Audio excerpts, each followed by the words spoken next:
In a period of 1 second, 5 into 10 is power 23 nitrogen molecules strike a wall with in A area of 8 centimetre square. आपको time दिया है, कितने number of molecules hit कर रहे हैं, कितने area में वो भी दिया, और कितनी स्पीड से हिट कर रहे हैं वो भी दिया आपको 300 मीटर पर सेकेंड। और हेड ऑन इलास्टिक कोलिजन होता है तो इसी स्पीड से वो रिबाउंड कर जाएंगे। और आपसे पूछ रहे हैं कितना प्रेशर एक्सर्ट हो रहा होगा। ठीक, तो अगर m मास का मॉलिक्यूल v की स्पीड से जाके हिट करके और वापस आता है, कोई मान लिया वॉल है और ये m मास का मॉलिक्यूल है और ये v की स्पीड से हिट कर रहा है और v की स्पीड से ही रिबाउंड हो जा रहा है, तो जो चेंज इन मोमेंटम हुआ वो आपका 2mv होता है। ठीक, तो ये तो हुआ एक मॉलिक्यूल के लिए। और अगर n number of molecules hit कर रहे हैं, ठीक है, तो टोटल चेंज इन मोमेंटम कितना हो जाएगा, तो इंटू n करेंगे। और ये जितने टाइम में हुआ है, अगर उस टाइम से अगर हम डिवाइड कर दें, उस टाइम से अगर हम डिवाइड कर दें, वो टाइम आपको दिया हुआ है 1 सेकेंड, उस टाइम से अगर हम डिवाइड कर दें तो ये बन जाएगा फोर्स। क्लियर। और फोर्स पर यूनिट एरिया ही क्या होता है, प्रेशर, और एरिया भी आपको दिया है। तो प्रेशर अगर आपको निकालना है तो क्या करेंगे हम, force per unit area.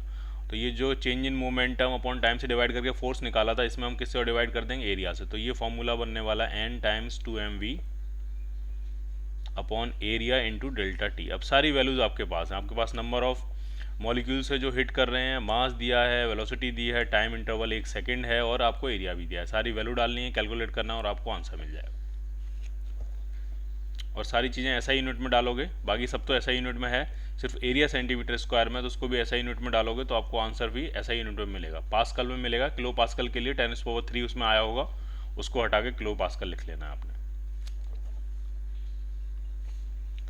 Two molecules of a gas having a speed of 9 into 10⁻⁶ and 1 into 10⁻⁶ metre पर सेकंड रिस्पेक्टिवली, उनकी रूट मीन स्क्वायर स्पीड आपको निकालनी है। तो 10⁻⁶ है, इसमें भी 10⁻⁶ है, तो आंसर में 10⁻⁶ तो आएगा ही आएगा।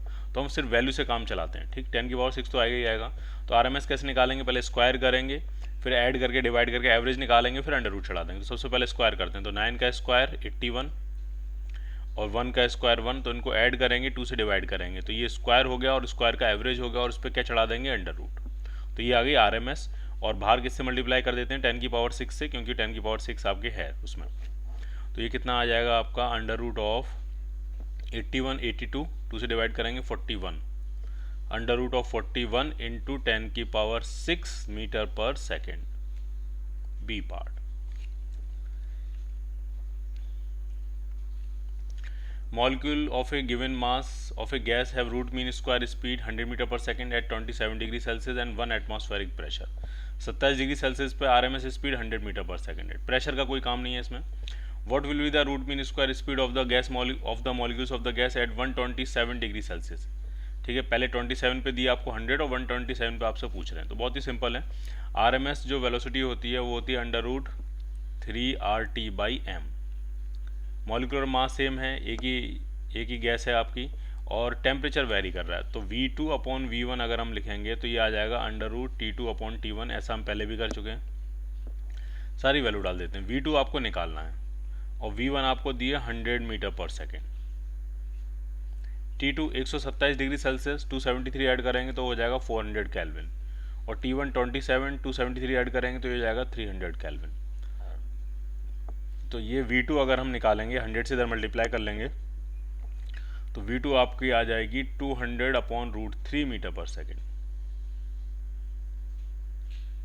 सी पार्ट।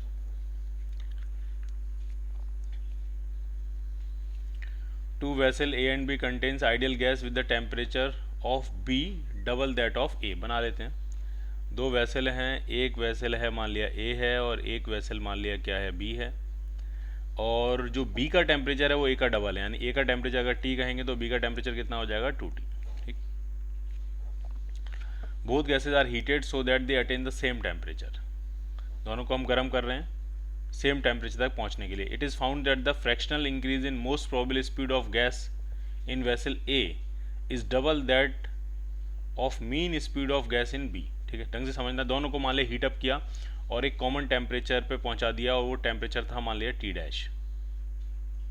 ठीक है, इसको भी T से बढ़ा के T' पहुंचा दिया, इसको 2T से बढ़ा के T', दोनों को हीटअप करके T' पहुंचा दिया गया। ठीक है, अब कुछ कह रहे हैं, क्या कह रहे हैं, it is found that the fractional increase in the most probable speed of gas in vessel A। Okay, तो पहले बनाते हैं। मोस्ट प्रोबेबल स्पीड क्या होगी, VMP। तो वो होती है अंडर रूट 2RT/m। ठीक, तो फ्रैक्शनल इंक्रीज मतलब final most probable speed minus initial most probable speed upon initial most probable speed, तो वो बन जाएगा fractional increase in most probable speed, तो वो आएगा under root 2RT-m minus under root 2RT/m upon under root 2RT/m। तो under root 2R/m cancel out हो जाएगा, तो ये जो फ्रैक्शनल इंक्रीज आ रहा है वो आपका आ रहा है under root T' minus 1। T dash under root T से मैंने दोनों तो ऊपर नीचे मतलब अंडर रूट टी से इसमें और इसमें दोनों में डिवाइड कर दिया। तो ये है fractional increase in most probable speed of vessel A, और ये डबल है, it is 2 times, it is double that of mean speed of gas in B. ठीक है, ये मीन स्पीड जो गैस की बी की जो मीन स्पीड में जो फ्रैक्शनल इंक्रीज होगा उसका डबल है।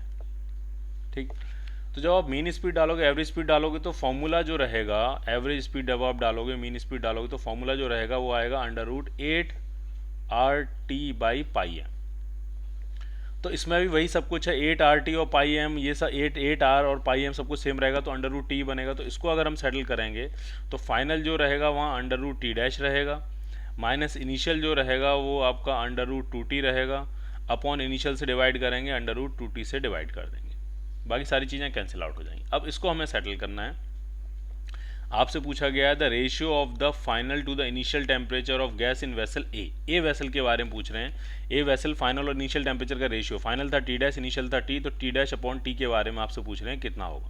तो जरा इसको सेटल करते हैं। ठीक है, तो ये है अंडर रूट T'/T, यही आपको निकालना है, -1 इज इक्वल टू 2 टाइम्स, इससे डिवाइड करेंगे तो ये आ जाएगा अंडर रूट T'/2T -1। थोड़ा सा सेटल करते हैं, 2 से मल्टीप्लाई कर लेते हैं तो ये आएगा under root T'/T -1 is equal to, जैसे 2 से मल्टीप्लाई करेंगे यहाँ रूट 2 है तो एक रूट 2 अंदर पहुँच जाएगा, तो ये हो जाएगा रूट 2 टाइम्स T'/T -2। ठीक, तो ये 1 इधर आ जाएगा, तो ये 1 इधर आके +1 हो जाएगा, तो यहाँ पे ये सिर्फ -1 बचेगा। क्लियर है ये? ठीक है, अब हम क्या करते हैं कि इस 1 को इधर ले आते हैं, तो 1 तो इधर आ जाएगा, और इस वाले फैक्टर को इधर लेके आते हैं, तो अंडर रूट T' - T तो कॉमन आ जाएगा और अंदर बचेगा रूट 2 -1। तो अंडर रूट T' - T किसके T'/T किसके बराबर आ जाएगा, 1 अंडर रूट 2 -1। और इसको अगर आप रेशनलाइज करोगे ऊपर नीचे अंडर रूट 2 + 1 से मल्टीप्लाई डिवाइड करोगे तो ये अंडर रूट 2 + 1 बचेगा। अब हमको तो T'/T चाहिए तो स्क्वायर कर देते हैं, तो T'/T जो आपका आएगा इसको स्क्वायर कर देंगे तो a + b का स्क्वायर a² + b² + 2ab, तो ये आपका आ गया 3 + 2√2, ये उसका रेशियो होगा। So your answer will be C part. ठीक है, तो ये अच्छा क्वेश्चन था, थोड़ा सा कैलकुलेटिव था, थोड़ा ध्यान से समझना है आपको इसको।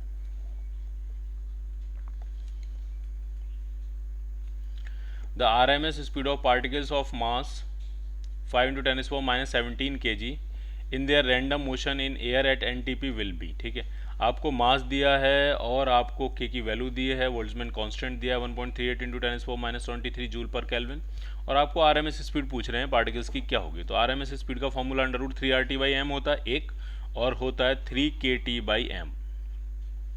k तब यूज़ करते हैं जब हम एक मॉलिक्यूल का मास यूज़ करते हैं, और जब एक मोल का मास यूज़ करते हैं तब वहाँ पे हम R यूज़ करते हैं। तो हमें एक पार्टिकल का मास दिया है, एक मॉलिक्यूल का मास दिया है, तो हम क्या यूज़ करेंगे k, तो k भी है आपके पास, m भी है, और टेम्परेचर NTP का आपको पता ही होता है, सारी वैल्यू डालो, आप सॉल्व कर लो, आपको आंसर मिल जाएगा।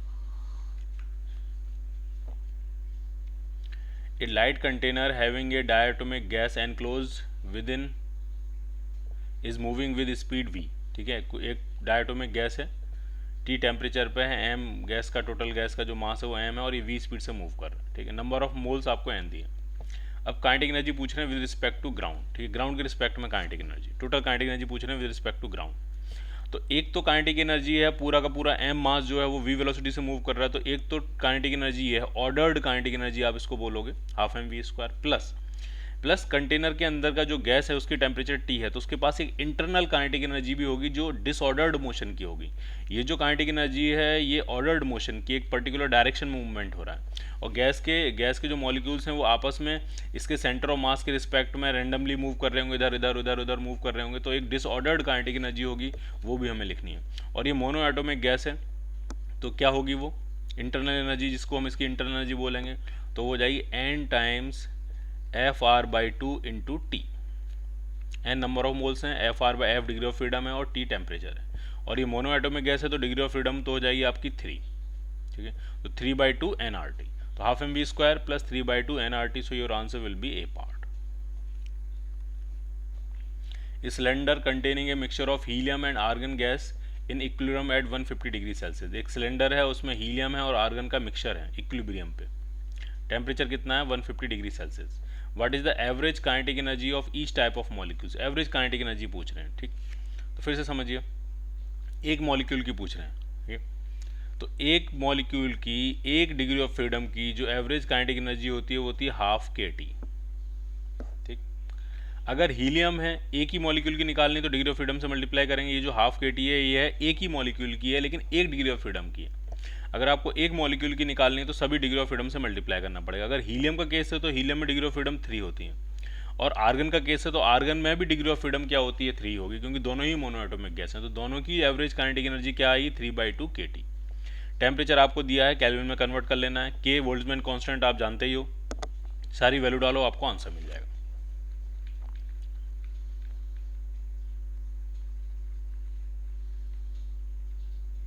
ठीक, तो इसमें से कोई एक आंसर आपको मिल जाएगा। अब इसी क्वेश्चन में कह रहे हैं कि in the previous question what is the RMS speed of each type of molecule. तो पहली बात तो ये है कि दोनों मॉलिक्यूल की आरएमएस स्पीड के बारे में पूछ रहे हैं। तो आरएमएस स्पीड का फॉर्मूला एक होता है √3RT/m और एक होता है √3kT/m। लेकिन टेम्परेचर तो दोनों का सेम है, बोल्ट्जमैन कांस्टेंट भी आप जानते हो, लेकिन मास जो है आर्गन और हीलियम का अलग अलग होगा। तो दोनों की जो आरएमएस स्पीड है वो अलग अलग आएगी। तो ये एक आंसर से बात नहीं बनेगी, इसमें 2 आंसर होने चाहिए थे।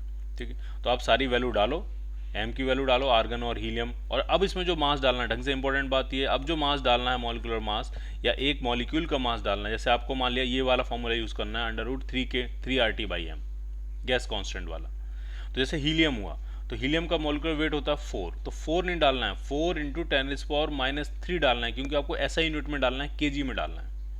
जब हमें कंपेयर करना होता है तो सिर्फ 4 से चल जाती है बात, क्योंकि इधर भी आपने ग्राम में डाला उधर भी आपने ग्राम में डाला, वो कैंसिल आउट हो गया। लेकिन यहाँ तो हमें एग्जैक्ट वैल्यू चाहिए, तो आपको एम किस में डालना है केजी में, 4 × 10⁻³ आपको डालना। इसी तरह से आर्गन का, और दोनों को सॉल्व करने 2 आपको आंसर मिलेंगे इसमें। Calculate the ratio of mean free path of molecules of two gases having molecular diameters 1 angstrom and 2 angstrom। तो आपको मीन फ्री पाथ का रेशियो फाइंड करना और मॉलिक्यूलर डायमीटर दिया हुआ under identical conditions of temperature, pressure and volume. आराम से समझना, पहले फॉर्मूला समझेंगे और कंडीशन समझेंगे। जो मीन फ्री पाथ का फॉर्मूला होता है वो होता है 1/√2 n πd²। n जो है वो है number of molecules per unit volume, d जो है वो उसका डायमीटर है। ठीक, अब पहले आपको ये समझना है, डायमीटर तो आपको दिया है, एक का 1 एंगस्ट्रॉम, एक का 2 एंगस्ट्रॉम, कोई दिक्कत नहीं है, लेकिन under identical conditions of temperature, pressure and volume. तो इसका क्या मतलब हुआ, तो PV = nRT। प्रेशर सेम है, वॉल्यूम सेम है, टेम्परेचर सेम है, तो नंबर ऑफ मोल्स सेम होंगे, नंबर ऑफ मॉलिक्यूल्स भी सेम होंगे। और अगर आप V से डिवाइड करोगे, ठीक है, आप ये भी लिख सकते हो, आप ये भी लिख सकते हो PV = nKT, कैपिटल nKT। ठीक है, प्रेशर सेम है, वॉल्यूम सेम है, टेम्परेचर सेम है, तो नंबर ऑफ मॉलिक्यूल्स भी सेम ही होंगे। और अगर हम V से इसको डिवाइड कर देंगे तो ये बन जाएगा number of molecules per unit volume, और यही वाला n है। ये वाला n यहाँ नहीं है, ठीक है, ये तो नंबर ऑफ मोल्स है। यहाँ जो n है नंबर डेंसिटी है, number of molecules, number of atoms, number of molecules per unit volume. तो ये तो सेम है, इसका मतलब लैम्डा जो आया आपका वो 1/d² के प्रोपोर्शनल आया। ठीक, डायमीटर दिया है वो 1:2 रेशियो में दिया है, तो जो मीन फ्री पाथ होगा वो 4:1 रेशियो में बन जाए, क्योंकि वो डायमीटर के स्क्वायर के इनवर्सली प्रोपोर्शनल है। सो your answer will B D part.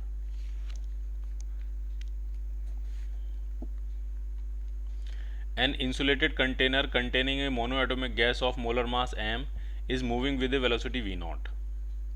If the container is suddenly stopped find the change in temperature. अगर कंटेनर सडनली रोक दिया जाए तो चेंज इन टेम्परेचर क्या होगा, ये आपसे पूछा गया है।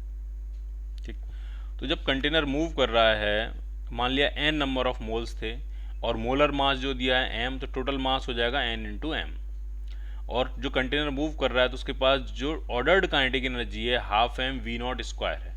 और अगर आप सडनली कंटेनर रोकोगे तो ये जो ऑर्डर्ड काइनेटिक एनर्जी है वो डिसऑर्डर्ड काइनेटिक एनर्जी में कन्वर्ट हो जाएगी, उसकी इंटरनल एनर्जी में कन्वर्ट हो जाएगी और उसका टेम्परेचर बढ़ जाएगा। तो टेम्परेचर कितना बढ़ेगा, तो वो इंक्रीज इन इंटरनल एनर्जी होगा डेल्टा यू, जिसकी वैल्यू होती है N C V. C V क्या होगा, मोनोएटॉमिक गैस है तो 3r/2 इंटू डेल्टा टी। तो आपसे ये पूछ रहे हैं कि इंक्रीज इन टेम्परेचर कितना होगा, तो नंबर ऑफ मोल से नंबर ऑफ मोल क्या हो जाएगा, कैंसिल आउट, 2 से 2 कैंसिल आउट। तो इंक्रीज इन टेम्परेचर जो आपका आ रहा है वो आ रहा है M V not square upon 3r, B part.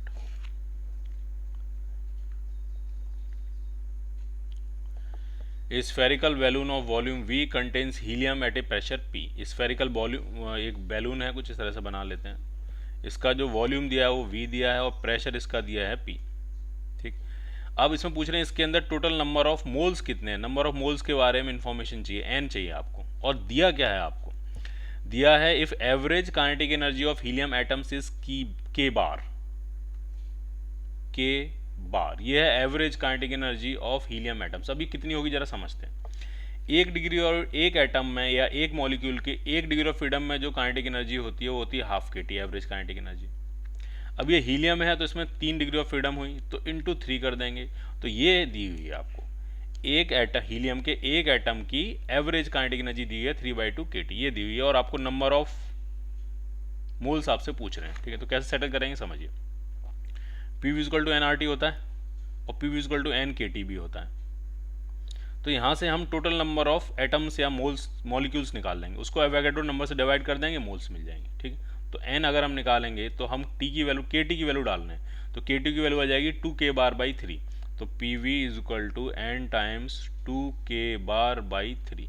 तो यहाँ से जो n आया आपका नंबर ऑफ एटम्स वो आया 3PV upon 2k/।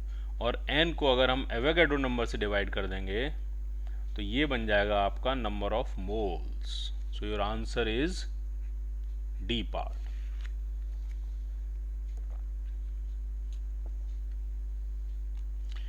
Spherical volume, एक स्फेरिकल बैलून ऑफ वॉल्यूम आपको दिया है, प्रेशर आपको दिया है। सेम क्वेश्चन है, जो ऊपर वाला क्वेश्चन है वही सेम क्वेश्चन है, बस वहाँ पे न्यूमेरिकल वैल्यूज नहीं थी, यहाँ पे सबकी न्यूमेरिकल वैल्यू दी है। आपको एवरेज काइनेटिक एनर्जी दी है हीलियम की, आपको प्रेशर दिया है, आपको वॉल्यूम दिया है। तो आपको प्रेशर है, वॉल्यूम है, एवरेज काइनेटिक एनर्जी है, एवोगैड्रो नंबर आप खुद ही जानते हो, सारी वैल्यू डालोगे आपको ये मिल जाएगा कि उसमें कितने नंबर ऑफ मोल्स हैं। ठीक है, तो पहला वाला जो था उसमें सिर्फ वैल्यूज नहीं थी, दूसरे वाले में आपको वैल्यूज दे दी गई हैं। Figure shows the volume versus temperature graph for same mass of gas assumed ideal corresponding to different pressures P1 and P2। ढंग से समझना है, ये VT ग्राफ है और ये स्ट्रेट लाइन थोड़ा ढंग से नहीं बनाई है। Straight line passing through region होगा क्योंकि दो प्रेशर हैं, कांस्टेंट प्रेशर मतलब आइसोबारिक प्रोसेस, और आइसोबारिक प्रोसेस का जो VT ग्राफ होता है वो straight line passing through origin होता है। ठीक, इसमें प्रेशर के बारे में पूछ रहे हैं तो ढंग से समझना है। PV is equal to nRT, तो V कितना आएगा, V आएगा आपका nR/P इंटू T। तो अगर हम VT ग्राफ बनाएंगे तो ये क्या बनेगा, Y इक्वल टू mx से मैच कर रहा है, straight line passing through origin. अब अगर कई सारी straight lines passing through origin दी हो तो ये सब के सब आइसोबारिक प्रोसेस हो गए, सब में प्रेशर कांस्टेंट है। लेकिन जिसकी स्लोप ज़्यादा होगी उसका जो प्रेशर होगा वो कम होगा, क्योंकि स्लोप जो है वो nR/P के बराबर आ रही है। तो प्रेशर अगर कम होगा तभी स्लोप ज़्यादा होगी। तो P2 का प्रेशर कम होगा क्योंकि उसकी स्लोप ज़्यादा है। P2 is less than P1। So your answer will B A part.